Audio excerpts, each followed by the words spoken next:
Hello, fellow comic book ones. This is Nahman. Welcome to my channel. We have a very special guest today, and of course, my co-host Otaku Hyang is gonna introduce him and conduct the interview. So, Otaku Hyang, please take on the show, and I'll see if I can monitor the chat room. Yeah, so we've had a lot of great guests over the span that we've done this, and it's just been a pleasure to And boy, meet and talk to everybody in the community, get to know them, get to know what their hobbies are, and just kind of sharing. Uh, you know, it's a channel or a platform that allows people to kind of tell their origin story. And we've got another great guest today, um, Otto, and I'm just going to let him introduce himself. He's again one of our more younger members that we've featured, and so we're going to get to know him today. So Otto, go ahead and just kind of tell the community about your channel and what you do. Hey guys, thanks for having me on. First of all, I appreciate it. A lot of people in the chat already. Yeah, so I'm Otto. I run a YouTube channel called Otto Talks Comics, and I've been doing it for about 2 years. I'm mostly into Marvel comics, so we're going to be going over some comics and stuff, but it's probably not going to be DC. Just a disclaimer for any DC fans out there. But... Get out of here!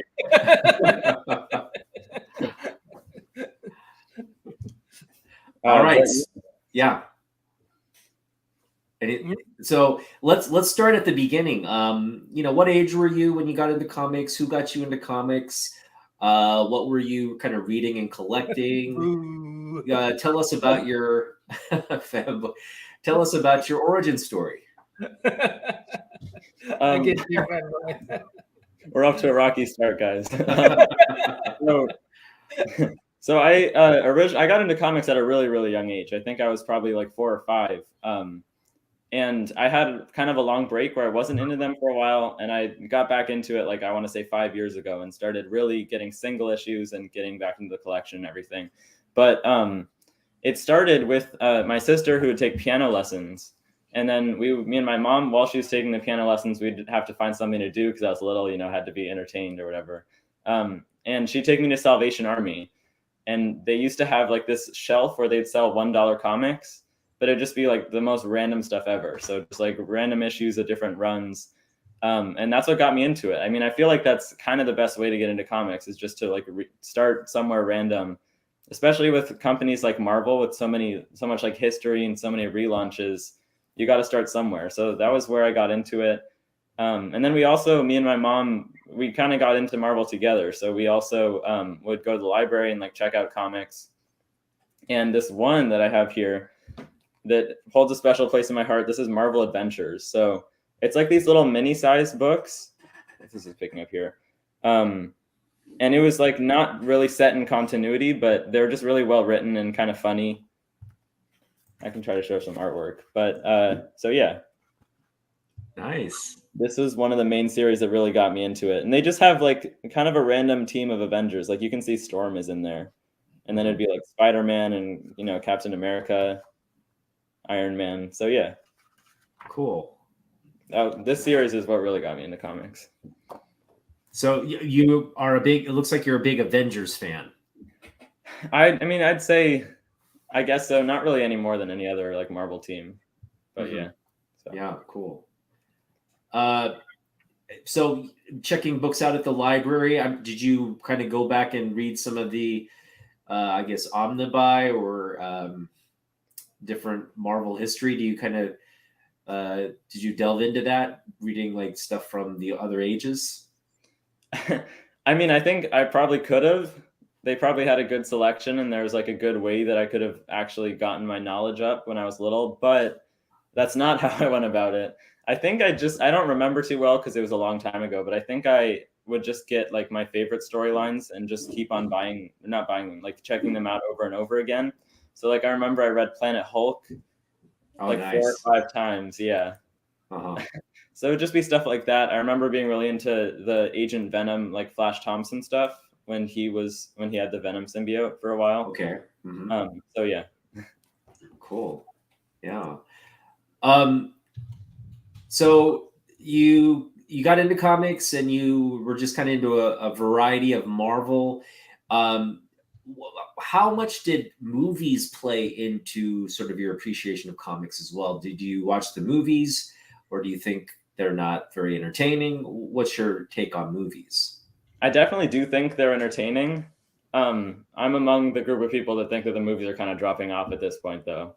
I think they need to step up their game. But as for the influence of the movies on like collecting, I don't really think they had too much of an influence. Maybe they did in just like getting me back into comics a few years ago, because that's, you know, the movies were really big back then and they still are now.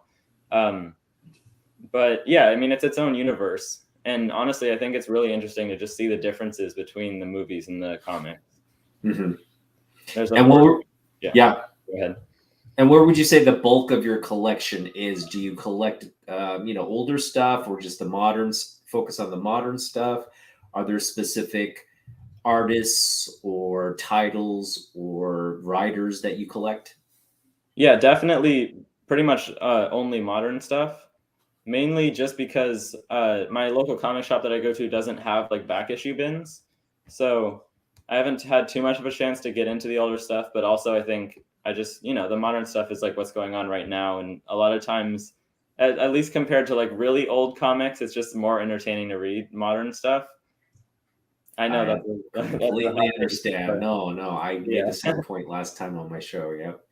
And yeah, definitely I do collect certain characters more than others. I mean, we all do. So like Hulk has always been a favorite of mine. That's who I always said my favorite character was when I was little. So I'm gonna stick with that. Hulk, great. There's a lot of sort of spec going on in the Hulk realm right now. Are you excited about that? I was so disappointed. Wait, so can we talk? Are we able to talk like spoilers on here for She-Hulk? Oh, go fine, do it. Yeah. All right, just a heads up if you guys haven't watched it yet. Yeah, Maybe spoilers coming. Seconds, yeah. All right. So I haven't actually been watching She-Hulk. I stopped watching after a few episodes because it was hard to get through. Are you guys watching it? I watched it. I watched it, and I actually I understand some of the sentiment, but overall, people got to know it's a lawyer show / comedy / not really. I mean, it's comic book content, but it's sort of trying to be different, and I appreciated it trying to be different. So I kind of liked it, actually. That's a good way to look at it. I'm probably in the minority, though. I think I just didn't really think it was too funny was my main problem.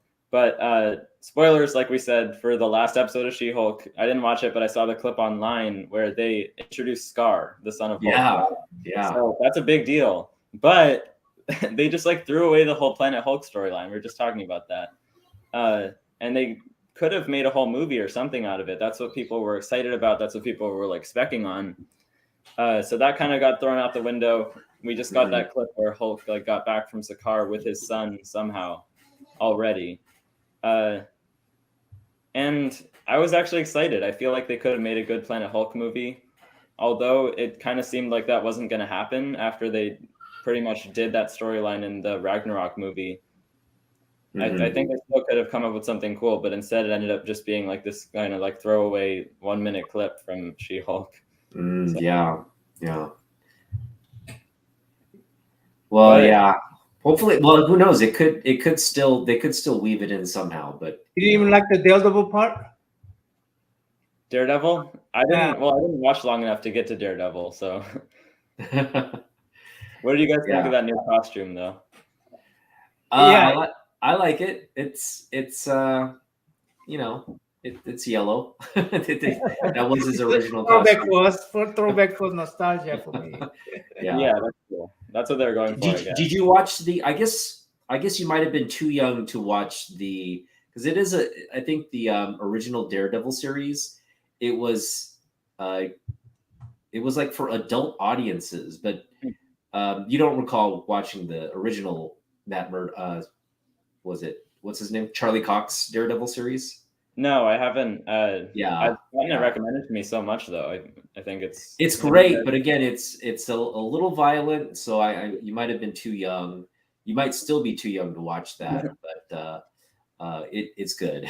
when you get a chance, when you're older, I recommend checking that out. But I'm really excited about the what would be a continuation. It's either season 4, season 3, or season 4 of the Daredevil.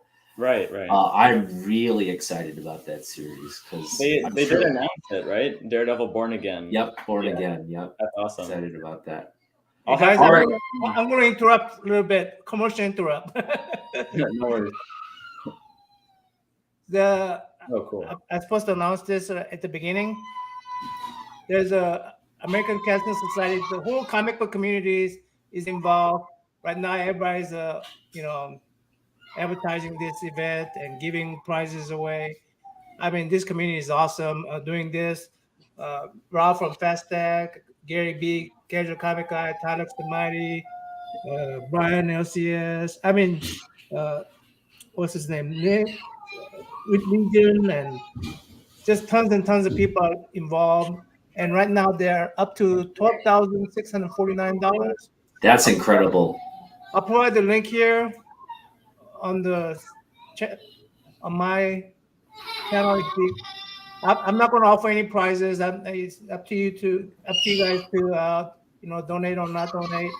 But I think it's just awesome that communities coming together like this and raising this amount of money for the cause. So yeah, and it really says a lot about the comic community, how much we care, and how much we're into this.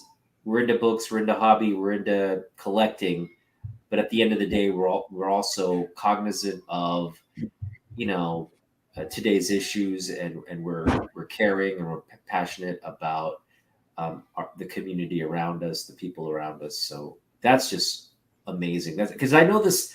I think the community's. This has been out for a few weeks now. And just to have that kind of engagement, it's just incredible to see. Yeah, I mean, I'm really proud that I'm part of this community. So, and I think all of us who are in this community should be proud too. And just wanted to throw that out there. Get back to regular programming, guys. No, this is really donate. Cool. Yeah, especially having passed the milestone that they were hoping for of 10,000. I really do think that the comic book community on YouTube is like one of the strongest communities on this platform. Just the things that we can get done. Yeah, I would completely agree with that statement. Yeah. You look at a lot of, I mean, there are people, trying to, profit and capitalize. Obviously, you're going to have that. But if you look at the bulk of the community, they're just regular guys, or they're doing what they love. They're just talking about their passion, and that's really the bulk of the community. You have a few bad apples here, like people trying to sell books and flip books and all that, but for the most part, they're genuine people that care about others. So great to see that. All right, back to talking about comics. Right. So Otto, we're going to get into your collection now, and I know we've asked you to prepare some books. The top books in your collection. So I'll just let you take it away. Okay, cool. So I wasn't sure exactly how to go about like which comics to prepare. I ended up just grabbing some that I enjoy the most, like my favorite comics in my collection. And again, a disclaimer: no DC in this entire Image. Any DC fans, I'm sorry to let you down, but I did try to include some more like current stuff, as well as some stuff from a few years ago, and a couple independent comics in there also to provide a little bit more variety. But yeah, like I was mentioning earlier, Marvel Adventures is really cool, so I do recommend this, and I don't think too many people know about it. There's also this Spider-Man one. I have a beat-up copy, but yeah. So I think they also did like a Fantastic Four series. Are they like a collector series? I mean, are they reprints or? Yeah, I think they are. They did single issues, and these are reprinting. So yeah. So this says like, I don't know if that's picking up, 24 through 27 of Marvel Adventures: The Avengers. So they did a few of these. It went out. I don't think Marvel's like kids. What what do you call it? Like comics that are made for kids sell that well. That's probably why. But it's cool. No DC. Why am I still watching? Wow. All right. That's Marvel Adventures though. But let's get on to the more current stuff. Yeah. This is a pretty generic one. Everyone's always talking about this, but Something's Killing the Children is definitely a must read. Nice. Have you guys picked this one up? I've heard about it, and people say it's really good. So I am looking to pick it up someday, but I'll probably go to the library and do it. So if there's like a big collected volume, I just have issue number 1. Yeah. So this is issues 1 through 15, I think, are in this like big hardcover, and I got it with my store credit, so I pretty much got it for free, luckily. But nice. Yeah. It's basically about this character, Erica Slaughter, without getting into any spoilers, who's part of the House of Slaughter. And it's just like basically this monster hunter guild. Hey, and yeah, the artwork in here is really cool. It's just well written, I'd say. Like the premise I know sounds kind of generic. But it's James Tynion IV. He's a big writer in the comics industry right now, making more of a name for himself. Oh yeah, he's definitely one of the up and coming. He's already a star in the comic industry. So yeah, I would say so. Yeah, I think he's doing a lot of stuff on Substack right now, though. Some more art. Wow, great paneling. Yeah, you don't hear too much about Substack anymore. Yeah, I feel like that came and went. Yeah. There's not even a YouTube channel about it. Yeah, there's no Substack YouTube channel. I've thought a lot about this and done some research and stuff. I just think maybe what made them not do so well was that there just isn't enough interest in digital comics, and that was kind of their whole thing. Sure you are. Sure you are. Thank you, Fanboy Prime. Fanboy Prime has no idea what you're talking about right now with all these comics. Like, what is that comic? Oh, but yeah, James Tynion, I know he's like published some stuff on Subs. Yeah, Substack seems to have faded away. Exactly, yeah. Like Donny Cates, even his new comic Vanish that he's making that just came out was originally on Substack, but like barely anyone saw it on there, right? So it seems like the goal in the end is just to get people to read the physical copies, like reprinting from Image or some other independent publisher, no matter what happens, like how successful the Substack is. Mm-hmm. But the next series that I've got here, this is one of my favorites, Fantastic Four by Dan Slott. Wow. So this run, this is a variant cover that I got for the first issue. This came out back in, I want to say 2018. Hold on, Sleepy Reader. I subscribed to Tiny and Substack for a little bit, but I found I never read any comics there. Okay, that's good to know. That's the thing a lot when Sleepy Reader is not reading comic books. That says a lot. That's exactly. Yeah. He fell asleep. All right. But yeah, so Dan Slott's Fantastic Four. The Fantastic Four were gone for like 3 years before he came on to write the series. So I just thought he did a really good job overall with his run. It was 46 issues and just ended a few months ago. And he really did a good job like bringing them back. He made a lot of changes to their status quo. He married Ben and Alicia, and a whole bunch of other stuff happened. I would say, though, I have a few issues here that are like the highlights of the run. Fantastic Four 25 is probably where I'd recommend actually starting, because I think it really picks up here and the artwork gets better and stuff. R.B. Silva does the artwork in here for 25. Nice. So, whoa, I just thought that was pretty cool. Yeah, that looks great. It's got a pretty unique style. And yeah, so yeah, here's some more. She-Hulk was in the run a little bit. Oh, awesome. That's old school right there. Yeah, exactly. Yeah, that's old school. She-Hulk was Fantastic Four member? Well, she came in for a little bit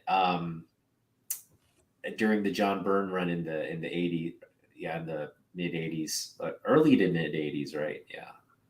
That's cool. Yeah. And then at the very end of the run, this just happened, I want to say 6 months ago, this might have started. Reckoning War was this. I don't know if you guys heard about this, but Reckoning War was this event that like came out of the Fantastic Four storyline that ended up being a really like big deal for the Marvel Universe. And I think, how long was Slott's run on that book? It was 46 issues. It just ended a few That's months a long run. Wow. It is. Yeah. But yeah, Reckoning War was this premise where there was like this ancient alien race called the Reckoning that the Watchers, it turns out, like Uatu the Watcher, they had like dealt them some sort of like fancy technology like billions of years in the past, but then that race had used the technology to create weapons that they were dealing throughout the galaxy. So then the Watchers had to shield off the Reckoning, and now they're back in the present and like causing havoc across the universe. But it ended up turning into this really, really big event that only took place in the pages of Fantastic Four, and it didn't make it as big as some of these bigger Marvel events, even though I thought it was a pretty big deal. So I do recommend Reckoning War, not just because it was a good storyline, but also because it like had some important stuff to do with the Watchers and like the future of the Marvel Universe. So yeah. So am I the only one who sees the digit breakdown of the video right now? Just is there a breakdown? Yeah, you guys see clear video? It's clearer now, but I think before some of the lighting might have. Okay, when the camera refocuses, I guess. Okay. Yeah. Okay. Well, I think it was taking more of the bandwidth because of the lighting, but it's better now. Okay. That reflection was. Okay. Yeah. Oh, okay. But the last one that I have here is just the last issue of his run. That's a really good-looking cover. Number 46, which was a good issue. It's like an emotional run. Dan Slott can actually get you caring about the characters and stuff, which I feel like is lacking from a lot of comics these days. And it was like a fun, more kind of lighthearted comic, except for the Reckoning War where it got serious. So yeah, I do recommend that. Cool. That's a great recommendation. Yeah. Maybe a little bit underrated. I didn't hear like too many people talking about it as the run was wrapping up, especially during the Reckoning War. So. Awesome. All right. So we got some Fantastic Four. What else we got? So this next one is a pretty generic one. A lot of people talking about it right now, but I thought I would still bring it on here. 8 billion genies. Oh, okay. I was very curious about this. This is, I guess, it's a series that's coming on Amazon Prime. I think you're right. Yeah. It got optioned, so that's the main reason that it got kind of blown out of proportion, why it's selling so crazy on eBay. I got really lucky. I got this first issue for cover price like a day before the news came. Oh, nice. Like on the shelf. And then all the copies started selling for like 20 or whatever it was. Yeah.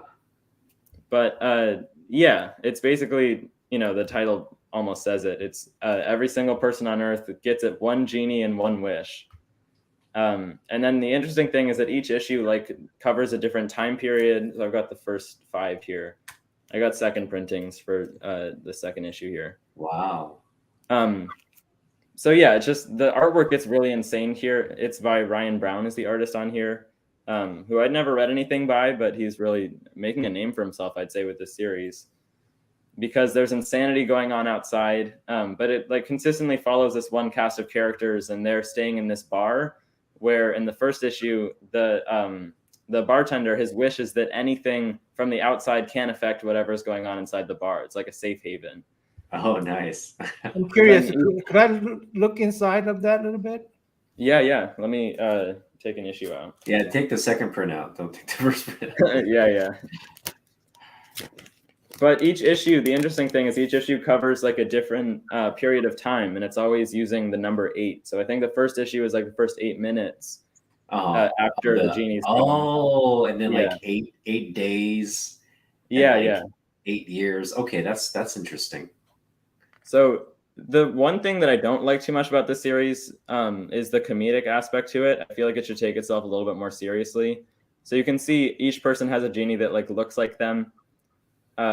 and things get really off the rails in this series. But the genies themselves like have conversations with the characters and stuff, and they're usually trying to be funny. So basically, it's a dystopian look at this future of like people having wishes and Who is the writer? yeah, people. Does it cause like the world to implode on itself? Pretty much, yeah. Pretty much, yeah. Let me see if I can find this, because each issue they have one page where it shows what the entire world looks like within that time period. So first 8 hours, it's like an ice cream cone, and there's like a disco show going on in the background. And wait, Fanboy Prime says, who's the writer? It's Charles Soule is the writer. That looks really funny. Well, let me see if I can get another issue out, because each issue, the way the world looks is more and more crazy. That's only the second one.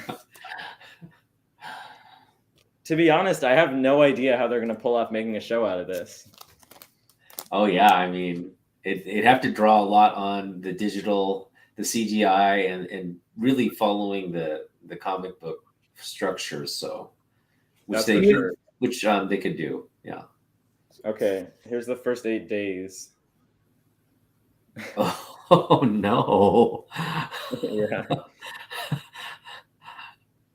So the concept is really cool, and I think they execute it fairly well. But like I said, my main problem is just that I think it could take itself a little bit more seriously. Mm-hmm. But yeah, good comic, 8 Billion Genies. Yeah. So do you spec on books, or you purely buy for read? I mean, I like keep up with the spec stuff. I'd say I use, like, you guys know the I think it's comicbook.com. Like every week they publish a top 10 comics rising in value article.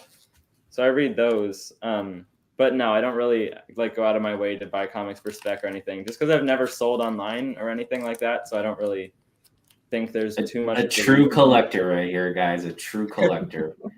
Yeah. But I really maybe like it in the future. I mean, we'll see. Yeah, I'll just show the last 3 issues here, though. This is another second printing. Nice. I remember Image Comics actually announced like last year that they were going to stop doing second printings because of the whole supply chain crisis that was going on. But after 8 Billion Genies did so well, they just like decided to second print it. So, yeah. And then I added it to my pull list starting from issue 4. So nice. I got 4 and then 5. So this is still an ongoing series, and then they optioned it, so it's kind of like a concurrent. If they do a show and it's a hit, it'll be one of those concurrent things that just can go on forever. Well, but it's only going to be 8 issues, so. Oh, okay. Yeah, 3. Oh, that is the final issue then. Okay. Well, yeah, so we've got a few left in the series. Gotcha. So it's a limited set. Okay. That's maybe they'll do a sequel or something, though. I bet they would if a show actually did end up coming out. We'll see. Yeah, I'm sure there'll be pressure to put more stuff out if it's a hit. Probably, yeah. Maybe they'll do like another series with a different group of people's perspective or something like that. Mm-hmm. Mm-hmm. All right, but the next run that I've got here, it was big when it was coming out, so probably you guys have already heard of this in the chat, but Immortal Hulk. Yeah. Yeah, did you read it? Yeah. Yeah, for sure. Immortal Hulk, yeah. Great run. So Alex Ross covers throughout, I'll say, right off the bat. He did every cover for every issue, and it went for 50 issues. I just thought that it was really well written by Al Ewing. It ended up not just being a well-written series, but it was also like a big character exploration for Hulk throughout the whole series. And one big thing that it did was it tackled like all of the multiple personality stuff for Hulk, which no other writer has done too much as far as I know. So, like the Joe Fixit Gray Hulk persona and stuff. And it really got into all that. So there's issue 1. I just picked out a few covers, but I have the whole run. Yeah. And I think this is where I think Marvel will probably, direct their attention. If they're going to put out Hulk content, they're probably going to focus it on this run. Yeah, for sure. Yeah. Oh, are you getting the new Donny Cates Hulk run? No, I'm not reading too much modern stuff, so Yeah. Okay. Yeah, it's been kind of a letdown so far compared to Immortal Hulk. Coming off of that, I guess it would have been hard for anyone to follow up. But yeah, so we had these different storylines, like Hulk went through this green door that led to some sort of like hell-like dimension, and it built this whole mythos. Issue 25 is pretty crazy. The cover alone. What issue is that? This is 25. Remind me of those. What do you call those? Yeah, I guess the Galaxy. You know, when they go out in the galaxy, like Captain Marvel's. The Cosmos stuff. Yeah. Cosmos stuff. Cosmos Yeah, stuff. yeah. So issue 25, I think, was like a standalone issue where they did some sort of crazy cosmic storyline that was set like millions of years in the future or something like that. Fanboy Prime says that's what I heard about the Kate's run. Yeah. It's not been too good. I honestly can't recommend it yet, but maybe I'll pick it up. Issue 40, I thought was a cool cover. So that's Joe Fixit right there. Yeah. And then issue 50 was the last one. I don't have a bag and board on this one, so I'll show some of the art. Joe Bennett is the artist on this. And it was like a horror series, so there was a lot of like body horror splash pages and stuff. That's what the series got known for while it was coming out. Awesome. Let me see here. They did some. They did this insane like 4-issue spread in this last issue where the comic opens up. Oh, it's nice. Yeah, I don't know if this is gonna fit on screen. But it got really crazy. The one above all and the one below all. So, yeah. It's a 50-issue run, so it is pretty long. They also did a bunch of like one-shots, I think, that tied in. So there's a lot to get into, but definitely an easy recommendation. Just a good like character study for Hulk, and a good horror series also. Nice. How do you make a horror series out of Hulk? I mean, I see that he's monster, but yeah, I mean, it was mostly just the body horror stuff. So they would make the like transformations between Bruce Banner and Hulk be really like grotesque. I see. Yeah, like also, a werewolf kind of stuff. Yeah. And at the beginning of the series, also they had this change to like the way that the Hulk transforming worked, where he would the Hulk would come out at night and Bruce Banner would be there during the day. So that made it kind of a horror thing, also.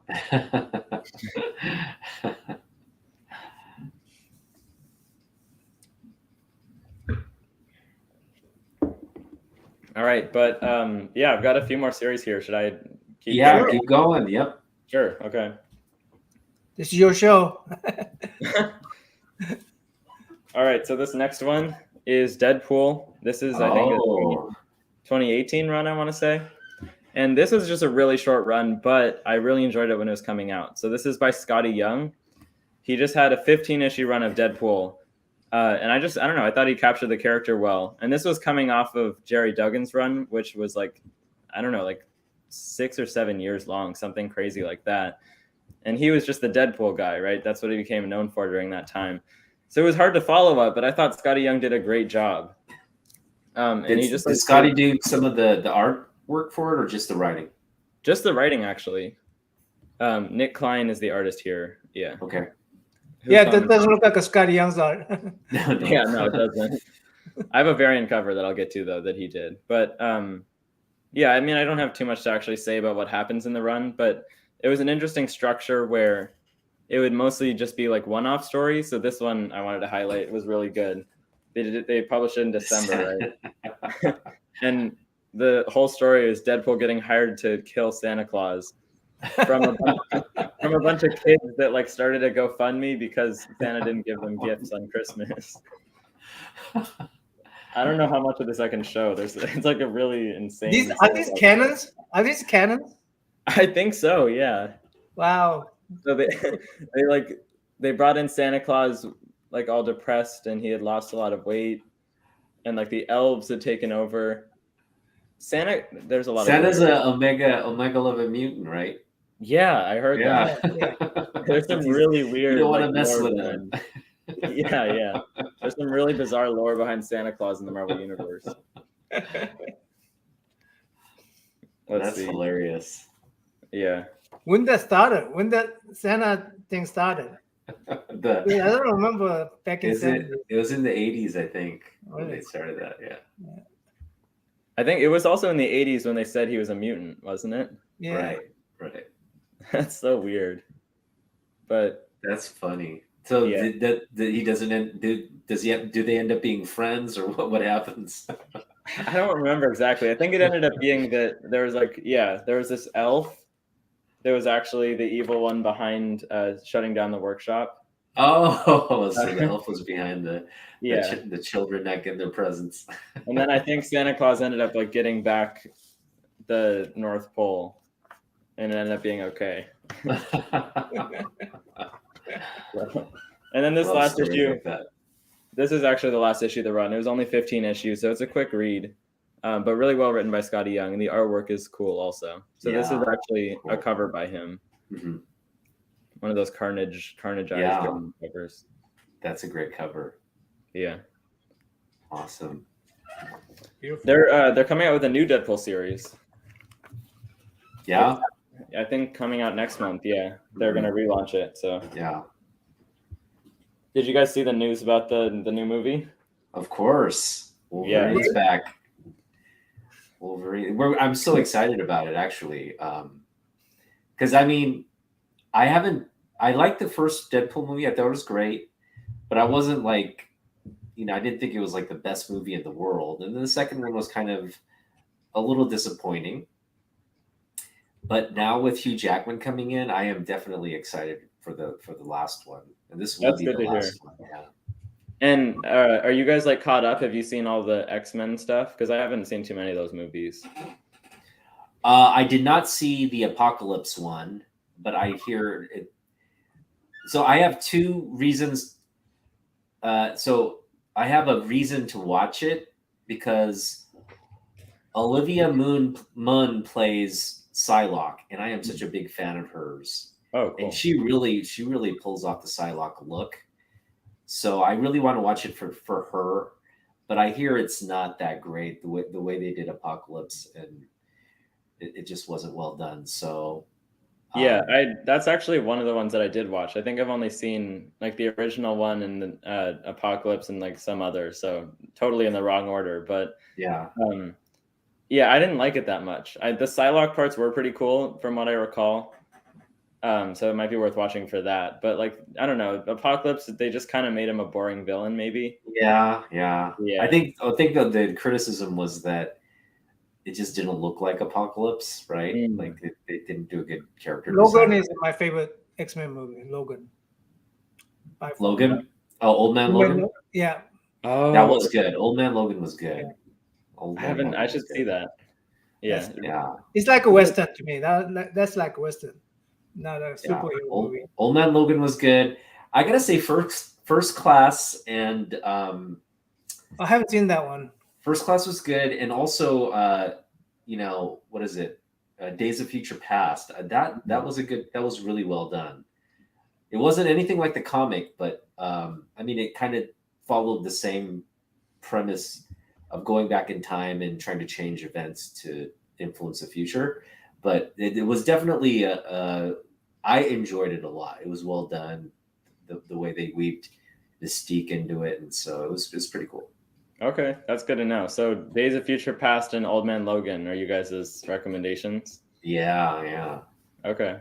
Old Man Logan is a little violent. I've heard, yeah. Yeah, it's a little depressing. It's a little depressing. Okay. But it is good. It is good. Yeah. And spoilers, I heard this, but he dies, right, in that movie? Yeah. So I wonder how they're going to bring him back in Deadpool. I'm sure they'll do multiverse kind of stuff.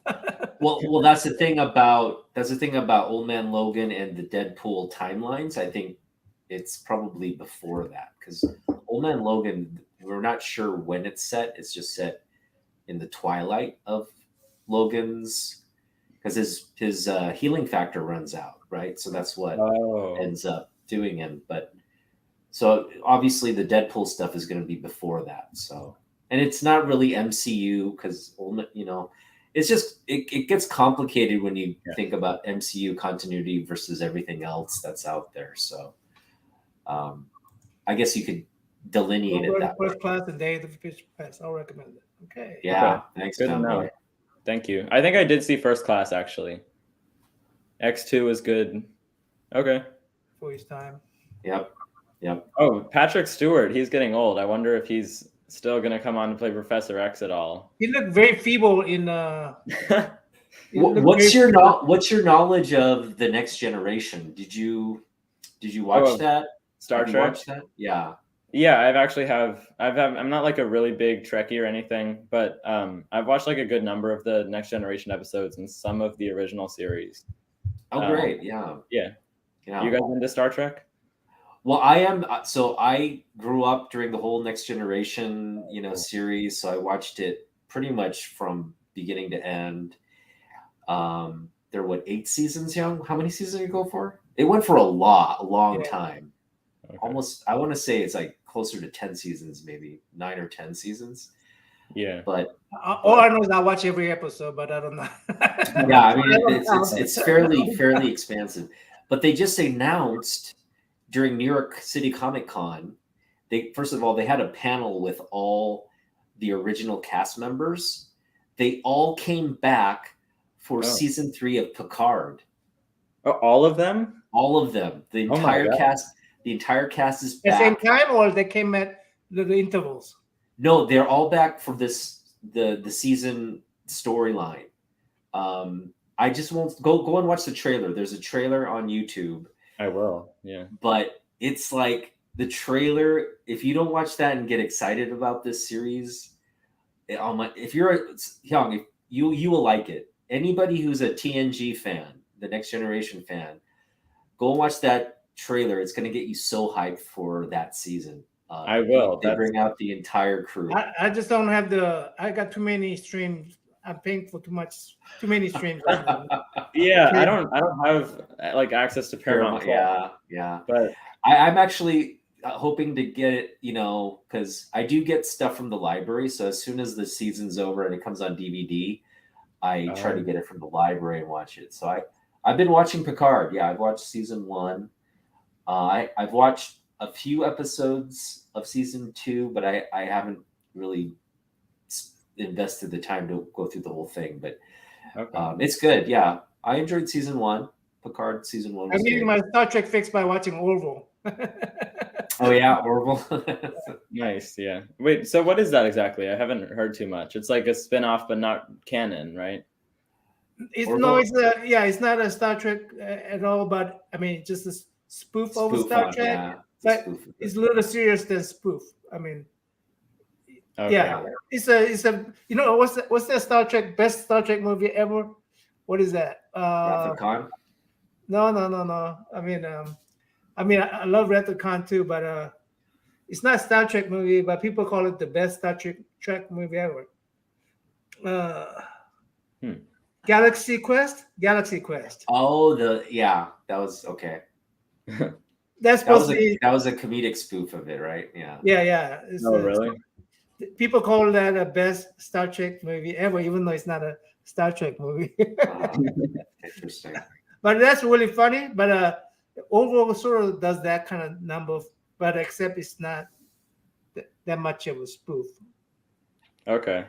Yeah. So let's get into some of the news stuff.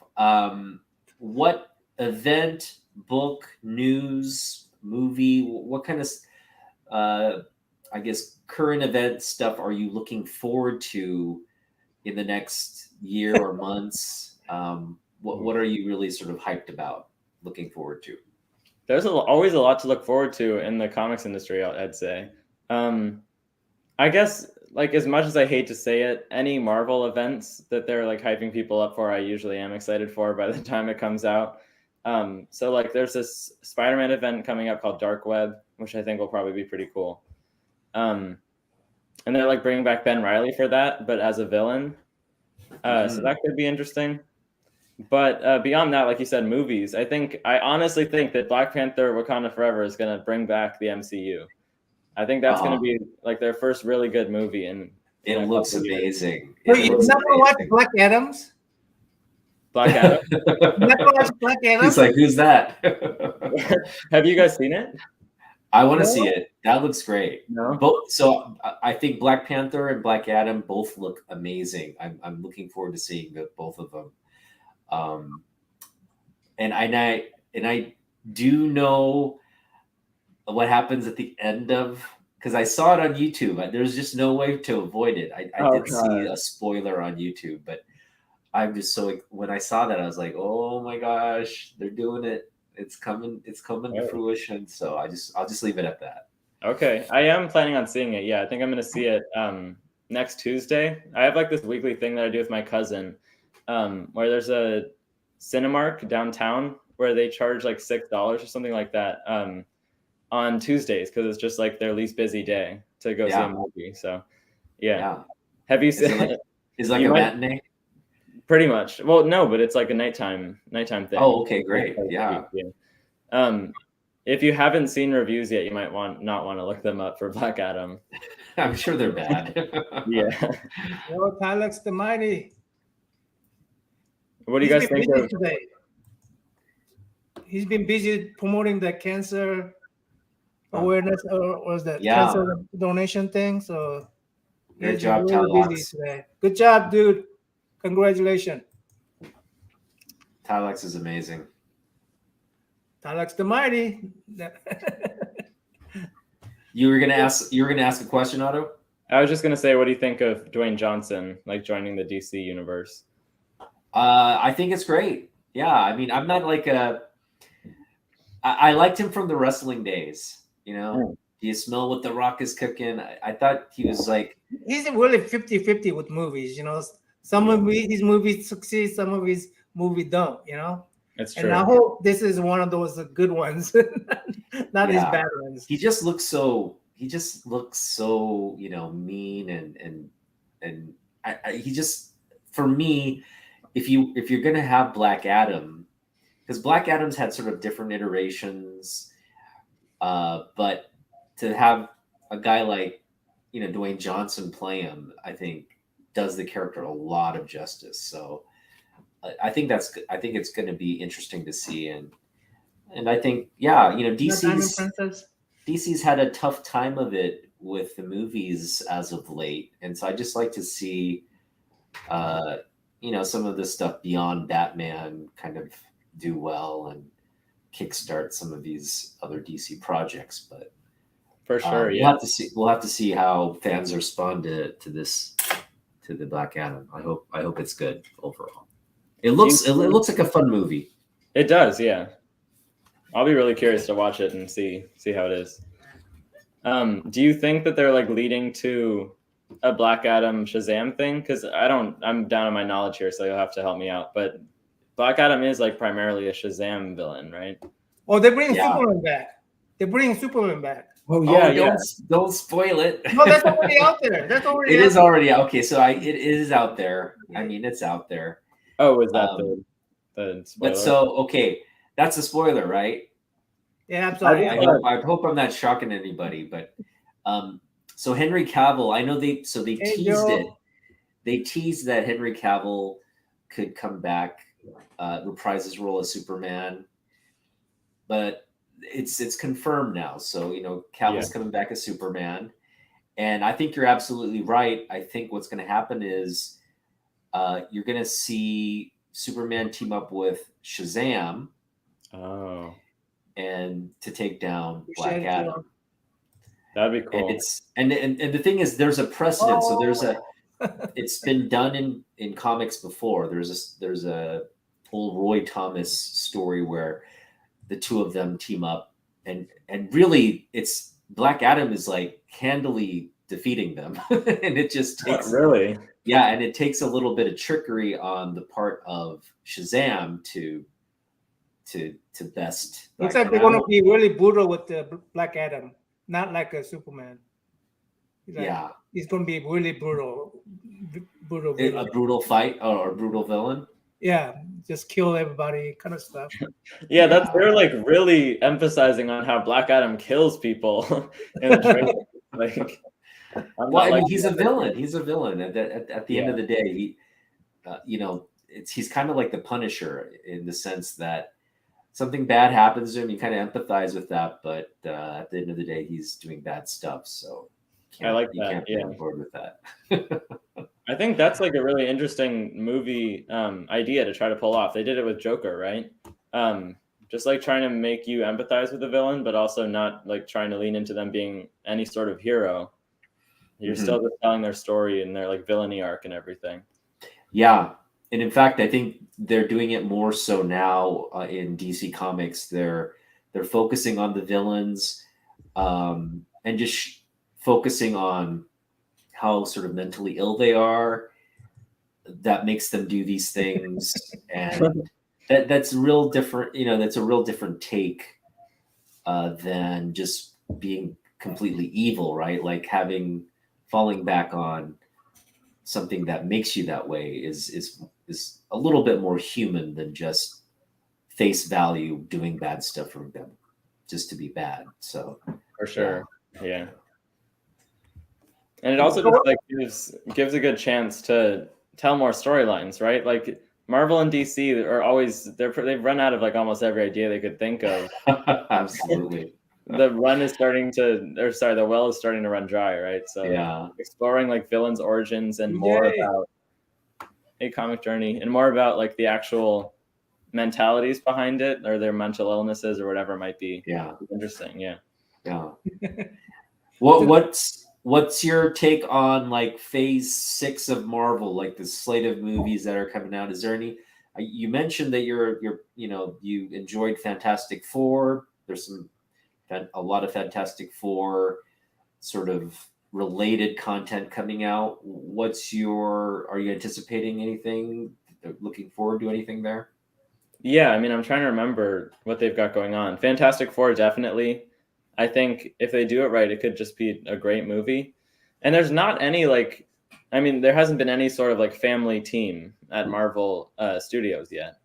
So Yeah. that could kind of be a first, but also I think just more of like a lighthearted thing. If they decide to go more on that route, nothing on Marvel is like super lighthearted because it's all, like they're defeating villains, saving the world, and all that. Mhm. And kind of the whole point of the MCU, I guess, is that it's a little bit more of a serious tone so that adults can enjoy it too. But yeah, I mean, if they find a good director and stuff, I don't know if they've announced that yet or any of the cast yet, but we'll see. Mhm. Did Fantastic you Four. like the Captain Marvel? Miss Marvel take on TV Yeah. series?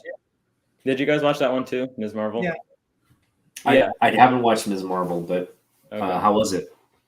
I really liked the first like couple episodes, but then I thought they went too wide in scope with it. They ended up getting into like time travel and like her powers going back generations and stuff, which is interesting. But I just thought for a character that's usually pretty street level and like works well, being that type of character, New Jersey and stuff in the comics, it's interesting. I thought they just went a little bit too crazy with like such a short series and it for being the first time the character was introduced. But those first couple episodes were definitely really good. So we're getting the first phase of 6 with Ant-Man, I believe, right? Yeah. Quantumania. Yeah, and Wakanda Forever, which is coming out, is sort of the phasing out phase 5, right?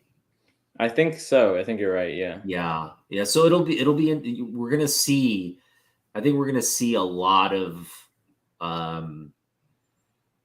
It's gonna set up a lot of stuff that we're gonna. I mean, it's gonna create all kinds of speculation, but you're just gonna see inklings of what's to come. And I think right now, correct me if I'm wrong. I mean, obviously, both of you have heard some of the speculation as well, but there's rumors that Doom might be in Black Panther. Thoughts on that? Cool. Yeah. Yeah. What do you think, man? Doom is one of my favorite villain in Marvel universe. So I really didn't like how they did Doom in Fantastic Four movies. Oh, they did him dirty. Yeah. Yeah, I just didn't. I just, yeah. I'm really looking forward to Doom done right. there hasn't, that's the thing about Fantastic Four. They haven't done Fantastic Four right. They haven't done them right yet. So Yeah. I think that's one thing fans have, they can't, first of all, they couldn't do it worse than what they've done already. It can't be worse because they've pretty much, uh, destroyed the franchise of Fantastic Four, to be honest. So I think whatever they do, I think fans will engage well with it. Will it be like the perfect thing? Probably not, but it'll be better than what they've done in the past. So it can't be worse. For sure. Yeah, I mean, I remember originally I was excited when they announced it because they said that John Watts was going to direct it, who did all the Spider-Man movies with Tom Holland. And I think like someone who directed Spider-Man and did it well and like made it funny and everything is like the perfect person to direct Fantastic Four. But then he stepped off the project, so Yeah. that was disappointing. What are your opinions of the Tom Holland? Because I mean, it came out when the first one came out when you were fairly young, right? Like that's kind of like, and you were back into comics at that time, right? I think I was just getting back into them. Yeah, getting back into them. Yeah, yeah. I really like all three of them. Yeah, I mean, that's great. I'm really good. Have you guys? Yeah, like have you guys seen the Toby ones and stuff? Like, what do you think comparing the different Spider-Man runs? I'm a loyalist. I mean, I fall in love with something and that I stick with it, Yeah. So Spider-Man, Toby was my favorite Spider-Man. Oh yeah, I knew you were gonna say that, Hyung. I'm a Garfield guy because Really? I'm a Gwen Stacy guy. I am, Naman's a Mary Jane guy, and I'm a Gwen Stacy guy. Okay. So I think that's where we kind of, The thing about it is Spider-Man had to be nutty guy. Tobey Maguire is nutty guy. What's his name? The second guy? He's too pretty. He's too handsome. He's not a nutty guy. I'm sorry. He's not a Spider-Man. That's a good point. I feel like Tobey Maguire is like the least like pretty looking or like good looking Spider-Man. He's like the most average looking guy. Yeah, he's pretty nerdy in that movie. Yeah. Give us nerdy guys the hope, I mean, what's his name is just too pretty. I'm sorry. I will say this though, the Dr. Octavius in the Maguire movies, oh man, that was just so well done. That second Spider-Man 2, that was just the best. Oh yeah, villains were better too. The villains were What's his name? The Green Goblin. I mean, so the villains were better, but I think for me, I didn't like the third one though. The way they did Venom, the Venom, that was bad. They really fumbled the bag with Venom, I think, especially because they just like brought in Sandman also as like a second villain. Right. It just didn't make sense. They should have just done one villain at a time. I mean, Sandman is to me is one of the major villains. I don't know why they made him a side villain like that. So. Yeah. Although I will say that movie didn't work well, but Spider-Man No Way Home last year, I feel like that played into every like strength that movie wasn't able to pull off. It was pure.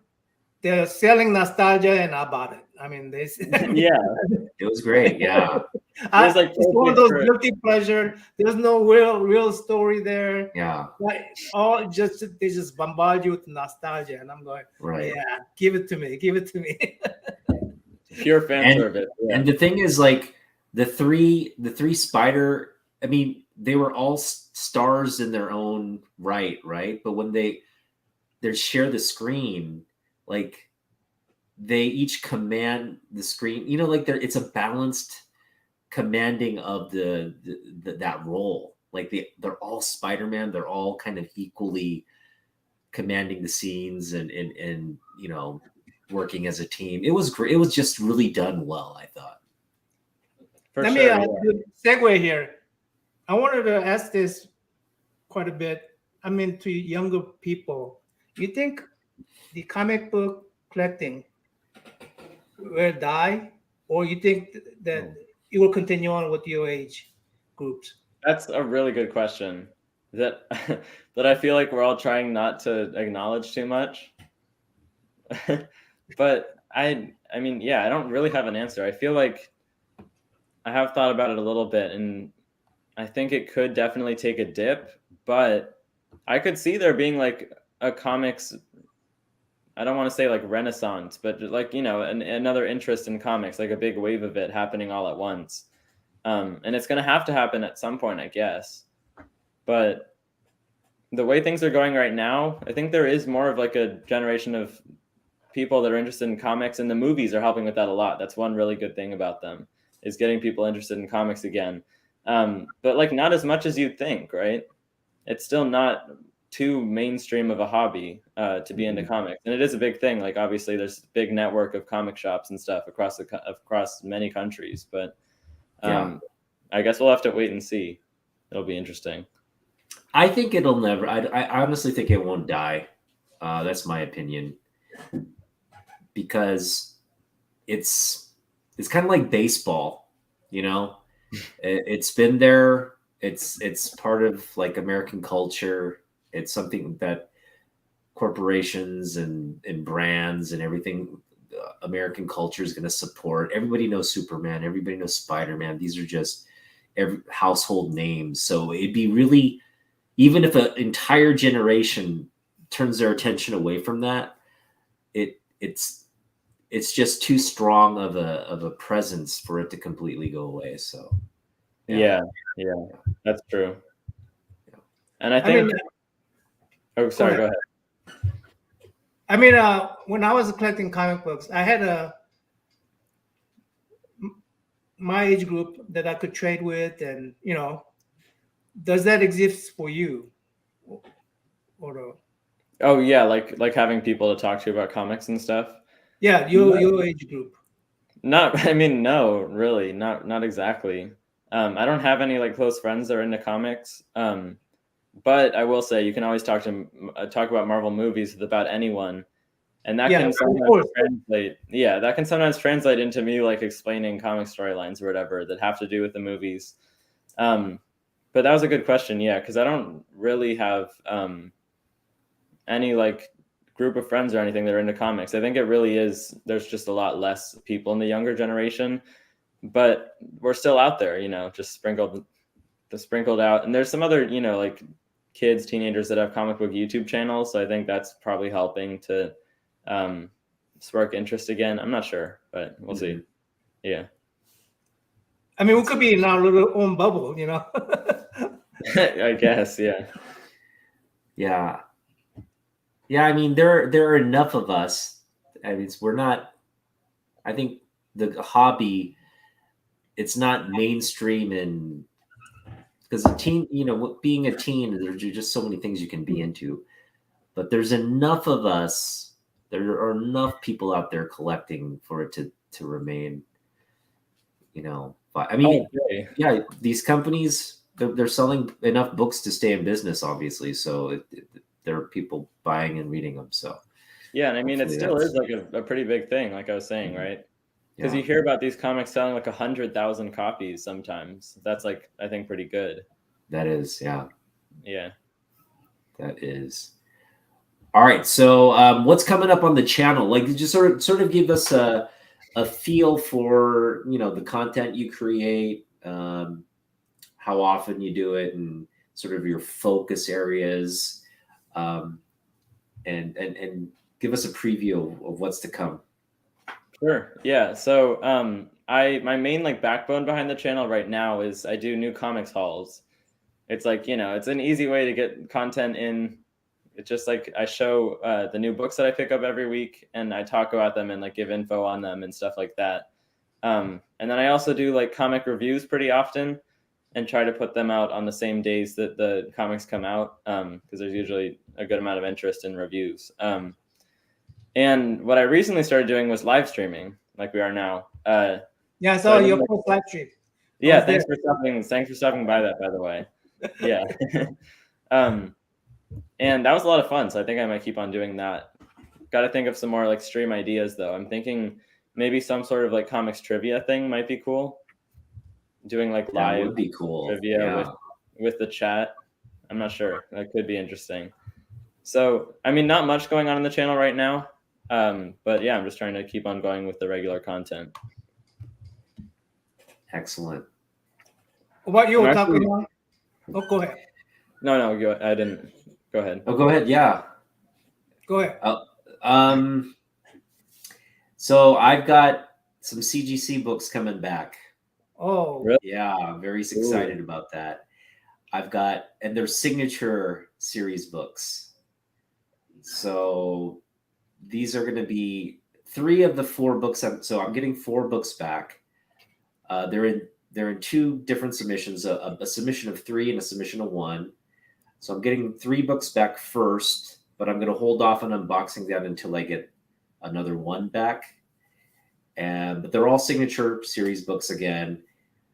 And 3 of the 4 are probably going to end up being the best books in my class. And I've got a lot of great books, but the 3 of these books that I'm getting back are just things I've been waiting on for almost over a year. So to get them back and to unbox them live and reveal the grades, it's going to be exciting stuff. So when are you going to get them back? Do you know? So I'm getting 3 books back on the 26th, which is next Wednesday. And then 1 book remains at CGC. It's currently being encapsulated. So it'll go to QC soon and then it'll ship out. So I'm anticipating that to go out sometime next week. So we're looking at maybe the first week of November, maybe possibly even the second week of November when we get that last book back. And stay tuned. Yeah. What'd you send out? Oh, I can't reveal that. You can actually go back and watch the videos if you want to see, but I'm gonna try to keep it as ambiguous as possible. So when we reveal them, people will be like, wow, okay. But That's for exciting. the ones that have been watching, I'm sure you'll know, you will suspect what may come back. So that's fine. Cool. Do you guys how much do you guys both do CGC? I've never done that before. I just had it a 1-year subscription for CGC, and I submitted about 20 books, and I've gotten 7 books back. So my subscription ended, but I still have a ton of books there. So I got 7 books back. And again, I'm getting 4 more, and then we have 9 still there. So overall, I've been a little frustrated at times with the submissions, but when you get the books back and they look beautiful and the grades are kind of what you expected for the overall logistics in the process, I feel good about it. I would do it. I would probably subscribe again and submit more books in the future, but I'm also going to try to give CBCS a trial just to see how their service is. But yeah, I mean, I'm not, for me, getting back into collecting kind of had to do with wanting to get my books graded, the ones I've had in my original collection graded and seeing how they would turn out. And I've been overall sort of satisfied with the process. So I would recommend it. If you're thinking this again, but the thing is, like, one thing I learned is to really study grading and get a good feel for grading, because those 9.8s are definitely, they're not easy to, I mean, the modern books, I guess, would be easier, but again, the older books, they're not easy to get on the older books. So yeah, something you need to keep in mind. So now, I'm so behind. I got like 3 videos. I've been filming it, but I haven't been editing anything because I got 3 stores I visited in London when I was in London, comic book stores. And when I was traveling in New York, I visited a comic book store. When I was coming down through Nashville and Knoxville, I went to visit comic book store. I visited a couple comic book store in Oklahoma City. I've been filming it, but I haven't been editing it and putting it out because I'm so focused on drawing because ever since what's his name died, Kim Jong-gi died. I don't know if you guys know. I mean, I know Otaku Hyung knows, but so I've been like focused on more on drawing stuff rather than making videos. So one of the things that I decided that I'm going to do is, everybody has these little stickers. I decided that I'm going to have a little Design a sticker, yeah. design a, a comic book size pin-ups, I guess you call it. So Okay. this is one of my prime reference. Pull Uh, out that Suzanne comic book you got back there on your left, Otaku Hyung. Superman, Suzanne, and Black. Yeah, that one. So I was thinking of, hey, how can I draw Black Lightning? Sorry, Black Lightning. Black Black Adam, Adam. oh, Suzanne, and Superman fighting each other, right? So this is the idea comic book. Oh, like that pose? Yeah, this is my main Oh. idea. You see so there's three persons, one on the floor, one in the middle, and one on the top of the guy. So who's going to be on top? Superman? Yes. So, I'm still working on it. I'm fixing it. I want to get it really good. I'm going to color it, digitize it, and then make Nice. a whole bunch of prints on it. So, Ooh, Oh, looks great. Looks great. that's awesome. so Oh, Superman at wow. the bottom. No, that looks really good. so That's that's so cool. his hands wrong. His hands should be bigger because it's coming forward. I have to fix a lot of this stuff. The guy in the back, he doesn't look like a Suzanne. I realize when I'm making it too small, the likeness doesn't come. The likeness of the. So I need to get a little 17 by 14 or 11, whatever you call them. Yeah, looks work on a big canvas. Work on a big I would say work on a big canvas, and if you're going to digitize it anyway, you can crop Yeah, it. then and do whatever. color. I'm gonna leave the ink here, but I'm gonna color it on the computer. So Yeah. so that's That looks what I'm great. working on, and that's why I'm not making videos that much. And just doing these live streams because I don't have to edit this. That's one thing about these live videos, you don't have to edit. So That's good. Yeah, I stopped editing my videos a while back. It's just Really? too time consuming. Yeah, it's too time consuming. This is not my day job, so yeah. Yeah.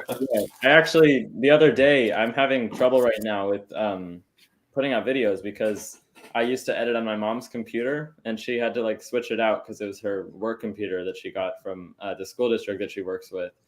And she switched it out for a better one, but now I can't download iMovie on the new computer. oh So no. I still got to figure it out. I'm sure I'll Hey, figure my something. basketball. So I just did like an unedited version last week for my new comics haul, and I mean it went okay. So you said you do all of your stuff unedited, right? Well, yeah, lately I have edited in the past, and I'm not a great editor. I'll admit, I'm kind of new to this whole thing, and so for me, just being on camera and blabbing is sort of my thing. No, I think it's great actually, and especially just having the skill to be able to like talk and keep a flow. Well, that's a skill that I really don't have. So, so I feel like I have to. I'm going. Then I need to edit that out. I think it's interesting though. I think like trying unedited stuff is a good idea for anyone. Yeah. But editing is definitely something that can help out at the beginning. Yeah. I think for watchability, definitely the more time you put into everything, like sound, lighting, like the what you're saying and everything, if you can polish it and make it, really presentable, it'll help. But again, I just don't think Sometimes when I say something, time. I don't enunciate correctly, right? So I don't even understand what I just said, So I have to go back. What did I say there? Okay, so then I provide a little text, to help out, those people who cannot, understand how I speak. So editing is a magical thing, yeah. Yeah. So I was really intrigued by what you said about doing the live trivia. I think that would be a great idea. That would just be fun to just yeah. answer different questions about, because we this is the thing, like there's so much trivia in comic books, right? You're just talking about like there's 80 years worth of like things you could draw from, and so if you put enough thought into like the questions and stuff. Brian needs to come on. He needed to come on as a guest one of these days. Yeah. Hey, thanks, Brian. Keep it raw, no editing. Exactly. I mean, I just think that like that's one of the most impressive skills to have, is to be able to be like entertaining in front of a camera for whatever amount of time. I mean, you do a good book review without editing. I mean, that's a pretty. I mean, how can you speak like that? I mean, yeah. Thank you. Yeah. Yeah. But you were talking about the comics trivia. Have you guys ever heard of Kahoot? Kahoot? No. Yeah, so what is that? It's something that a lot of teachers use in school these days. It's basically like you all hop on this game together, and it's trivia, but like it's a competition. So there's like a top 5 by the end. I don't really know how I could work that in exactly to the live streams. Oh, those are the phone apps. You use the phone app to answer it and all that stuff. Yeah. There's like different options that you tap on the screen. Yeah. So I think I'd probably just start with like online surveys and stuff. I feel like that could be fun. But maybe using Kahoot somehow could make it like even more exciting and involve the viewers. Maybe you could play in Kahoots on the screen. You could share it, right? Everybody has their phone, so they could. You don't even have to make it that complicated. What you do is you just throw out a question, and then the first one to respond correctly on the live chat gets it right? So just yeah. But in Kahoot basically does all that scoring for you, managing scoring. Okay, yeah. For you, everybody get the graphic interface on their phone, and it gives the sense of everybody doing something together. Okay. What like here we're talking, and these guys are, trying to put something up, and if I see it, I put it up there like this. But they never get to interact with us, Yeah. So it's more like interaction. I think that's a really cool idea. But in Kahoot, I play games on phone with that. I don't know if you have either. So and one thing you could do, obviously you'd have to get licensing from the various publishers, but you could put out a comic book trivia game. Like you could do all the work.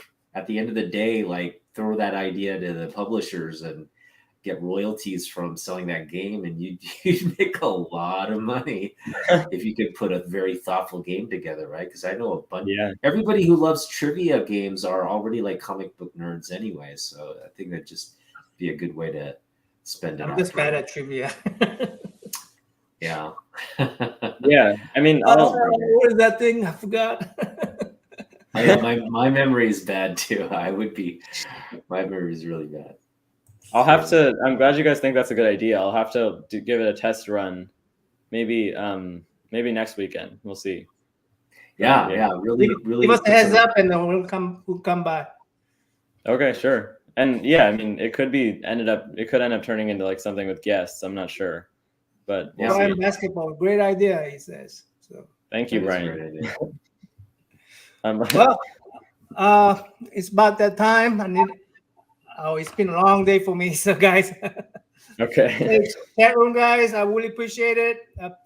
Otaku Hyang, appreciate the hosting, and Otto, appreciate you coming by with us all, guys. Thanks so much for having me, guys. Let's stay in touch. We're obviously going to watch each other's channels and be engaged with each other. So keep doing what you're doing, and good luck. Thank you. Thanks. Thanks, chat room guys. Good night. Thanks for stopping by, everyone.